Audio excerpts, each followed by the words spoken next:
This doe is standing right there about where I think he is. And she's been there for several minutes. I think she's really confused, which makes me believe he's laying there.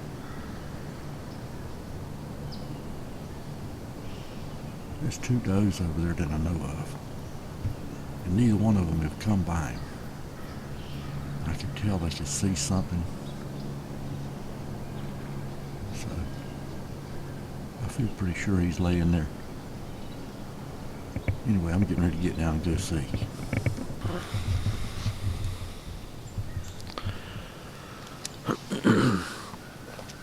Well, that was Piebald. That's the buck I've been trying to kill. I really expected to come down here and kill a doe this morning.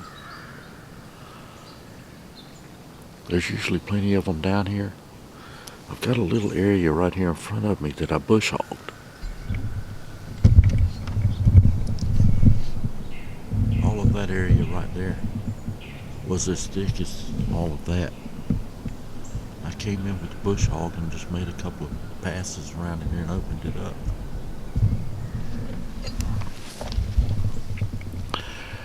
And it's been, you would think I had planted a food plot there. The sun hit it and all that new growth comes up and the deer love it. Plus they've got a little cover all the way around them. But there's two major trails that merge right here on this hill and go down the same direction that the deer was going just now. So, right here, I'm sitting with my back to the pond, and this is the end of the pond, and the little road bed wraps around the end of it. And he's got two scrapes right around the corner of this pond. So, between that and I got a game camera down here, right down there close to where I shot him.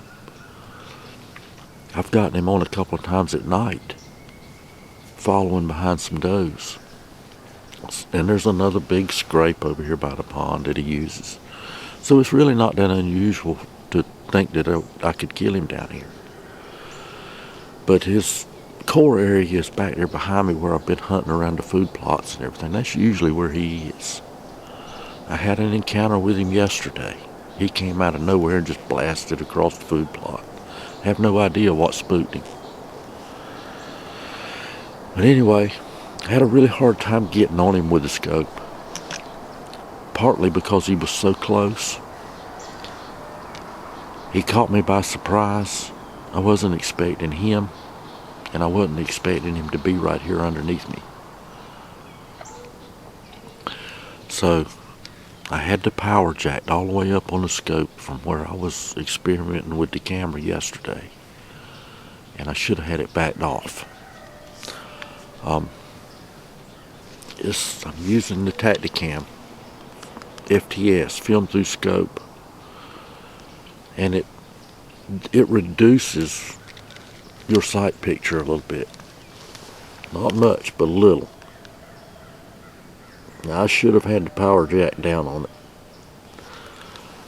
a little bit. Anyway, it is what it is. I finally found a deer in the scope. He was angled away from me, and I shot. It looks like I hit him back, but at the angle he was, I should be good. I should have got lung and possibly heart too. So he ran across. I could see stuff hanging out of him. So I put a pretty good hole in him. He ran over here to where it's so thick I can't see him, but I never saw him come out of it. So I'm hoping he's laying right there. So it's been about 20 minutes, 25 minutes now. So I'm going to go ahead and start breaking my stuff down. And I'm going to ease on over there, see what it looks like. I hope he's laying right there. I hope I'm not in for a long day trying to find him. But I don't think so. I really think he's laying right there. Anyway, keep watching. And we'll see what happens.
Well, I'm standing right about where he was standing when I shot him.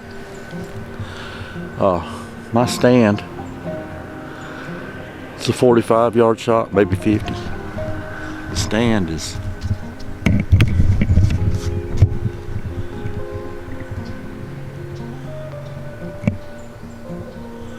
right there.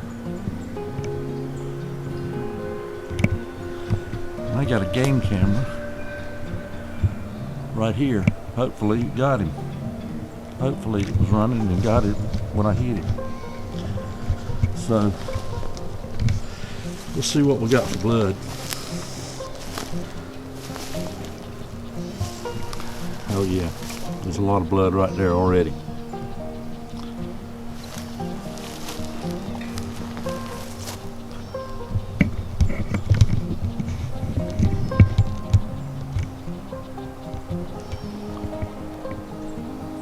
A lot of blood.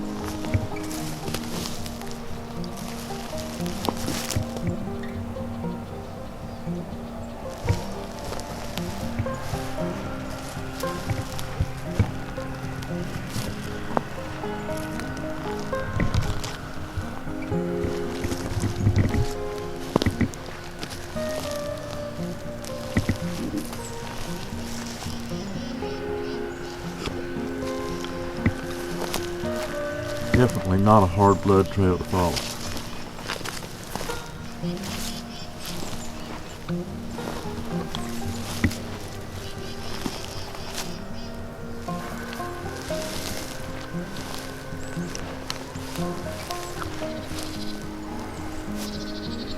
And he's right there.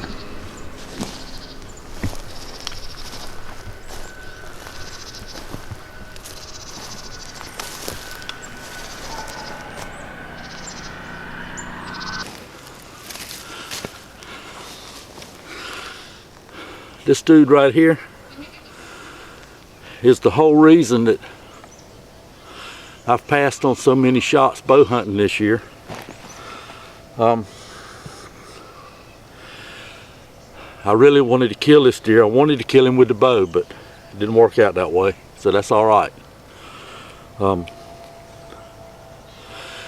He smells full rut. He is all swollen up. He's a big deer for these parts. He's a big deer. So he's the biggest thing here on this place this year that I've been able to get pictures of or anything else. So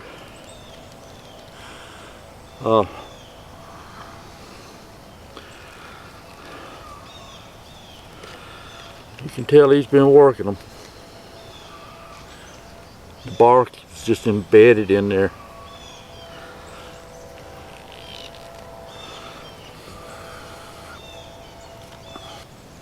Let me just say, thank you, Lord, for blessing me once again with a good deer, with a good buck, the buck that I was hunting. He come as a surprise this morning. I fully expected to come over here and just kill a doe. Or kill a doe. I shouldn't say just kill a doe, because I really love hunting does as well. And I've got one of those I'd like to take out of here, a target doe I'd like to shoot. She's got a white mark on her face too. So thank you, good Lord. Thank you, Mr. Russell Bomer and his family, for allowing me to hunt on this beautiful property. Things are going to really change this coming season because they're getting ready to cut timber off of this land the first of the year. And I don't know what'll be left. So we'll just have to go from there. May do some videos on how how I'm going to try to adapt my hunting to what's left here, as long as that's okay with them. So we'll see. So anyway, I'm going to get this dude. I'm going to go get my truck and bring it around and get him drug out here where I can load him up.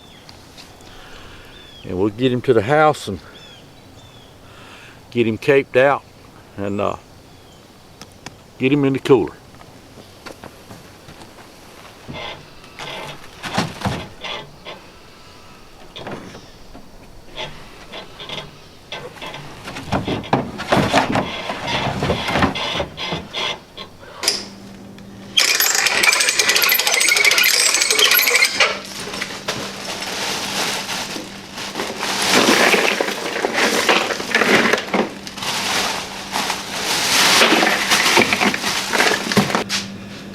Oh boy, oh boy. Well folks, there you have it. The piebald buck. He's on ice. He was my target buck. He's the biggest buck on the property. And I have a lot of confidence in saying that because right now I've got 10 cameras running. I keep 10 or 12 cameras running on that place year round. I cover the food plots, I cover the feeders, I cover the scrapes, I cover several of the trails. It's 120 acres. So this is the first deer that I've watched, actually, first buck I've ever watched grow up on this property, and I've been hunting in there for the better part of 10 years now. For I guess 6 or 7 years now, Russell, one of the owners, has allowed me to have pretty much a free run of the place as far as where I place my stands and when I hunt and that kind of thing. As with any landowner, there's rules that go with it, like no shooting from the ground, things like that, with a rifle. And that's fine. That's the way it should be. So I'm really grateful to them for letting me hunt there. This is the second biggest buck I've ever killed in there. Rack wise, he's probably the second biggest too. I've killed several nice, decent bucks, which big bucks run very rare around these parts, especially right here on the coast. But anyway, he's a nice buck. I was glad to get him because, like I say, there's things going to change on the property next year. I mean, you know, there's a lot of people who always say, oh, you should have given him one more year. Yeah, right. Well, I don't know that I have one more year to give him. They're going to timber the property next year, and who knows what would have happened. I know what would happen if that buck stepped out in front of some of these other guys' stands on some adjoining properties. He'd have been dead. He'd be dead, just like he is now. And I had wanted to kill him with the bow. I had him at 12 yards a couple of weeks ago and couldn't get the shot. He got spooked by some activities in the backyard over there. He got up there to the edge of the food plot and he changed his mind about coming in there and he left. So I couldn't get a shot on him with the bow. And then yesterday I was sitting in the stand, saw 7 different bucks in there, and had turned the camera off and was getting ready to leave, and I sat down for the first time in about 2.5 hours and had my phone and was just barely moving like this right here, and I heard something thump in front of me and looked up and it was him going across the food plot. No idea what spooked that deer. So this morning I was not expecting him to show up. I mean, I've got video of him there. I got video of him right there.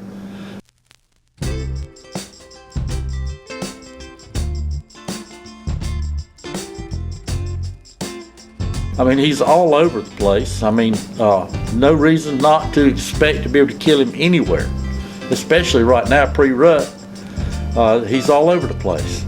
So, but it was a surprise. I went down there thinking I was going to kill a doe this morning, and I could have killed one of the 2 does that went in there and found him.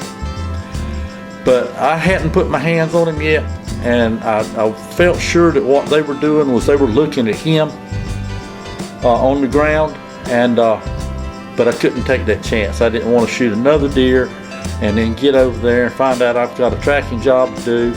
And so it worked out really good. He was laying right there. He didn't go 30 yards after I shot him. So I'm gonna go make the buzzards happy. Thank the good Lord. Thank my buddy Russell Bomer and his family down there for letting me hunt. And I'm gonna get all cleaned up. I've got him on ice. I'm gonna have to go get some more ice to put on him and have some in the freezer so I'll be ready if I kill something this evening. I'll bow hunt this evening, and we'll see what happens there. I'm off this week, so I'm trying to get some meat in the freezer. So keep watching the channel. See what happens next. I hope to keep bringing you some videos. I hope to kill a few more deer and some other things I've got plans for. So I appreciate you watching the videos. If you're not subscribed, please hit that subscribe button. Please hit the like button and maybe share the video with somebody if you find it interesting. That'll help me a lot on the channel. And I do, like I say, I really appreciate you watching my videos. And there you go.